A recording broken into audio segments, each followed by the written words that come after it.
Hello all, welcome to my channel. If you are new to my channel, please do subscribe for more videos.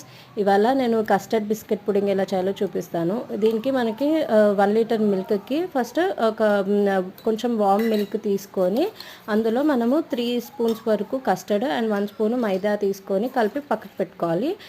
ఆ 1 litre మిల్క్ని boil చేసుకొని అది కొంచెం వేడి అయిన తర్వాత మనం మిక్స్ చేసుకున్న కస్టర్డ్ పౌడర్ అందులో వేసి కలుపుకోవాలన్నమాట.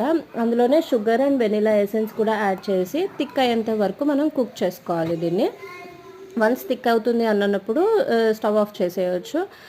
ఆఫ్ చేసి పక్కకు పెట్టుకోవాలి. ఇది కొంచెం చల్లగా అయ్యేంత వరకు మనము క్రీమ్ బిస్కెట్స్ ఉంటాయి కదా, చాక్లెట్ క్రీమ్ బిస్కెట్స్, అవి తీసుకున్నాను నేను ఇక్కడ. ఫస్ట్ క్రీమ్ అంతా సపరేట్ చేసుకొని ఆ బిస్కెట్స్ని ఇట్లా ఒక బౌల్లో మనము మొత్తం పెట్టుకోవాలన్నమాట. ఇది పెట్టుకున్న తర్వాత ఈ కస్టర్డ్ ఏదైతే మనం ప్రిపేర్ చేసుకున్నామో అది కూడా దీని మీద లేయర్గా వేసుకోవాలి. ఇలా 2 to 3 లేయర్స్ అది మన ఇష్టము.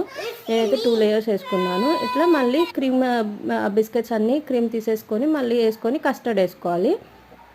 ఫైనల్గా దీనిపైన మనం ఏదైతే క్రీమ్ తీసేసి పెట్టుకున్నాం కదా బిస్కెట్స్, ఆ క్రీమ్ గార్నిష్ లాగా కూడా యూజ్ చేయవచ్చు. నట్స్ ఏదైనా యాడ్ చేసుకోవచ్చు. నేను ఇక్కడ అదే క్రీమ్ వేసుకున్నాను.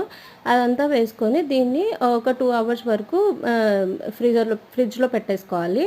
అది కూల్ అయిన తర్వాత మనము సర్వింగ్కి రెడీ అయిపోతుంది. అండ్ చాలా ఈజీ ప్రాసెస్, సింపుల్. ప్రిపరేషన్కి ఎక్కువ టైం ఏం పట్టదు. జస్ట్ మనం అది చల్లగవడానికి టైం తీసుకుంటుంది అంతేగాని 10 to 15 minutesలో కంప్లీట్ అయిపోతుంది. అండ్ నా వీడియో కనుక మీకు నచ్చితే please do like my channel. And కొత్తగా చూస్తూ ఉంటే సబ్స్క్రైబ్ కూడా చేసుకోండి. Thank you.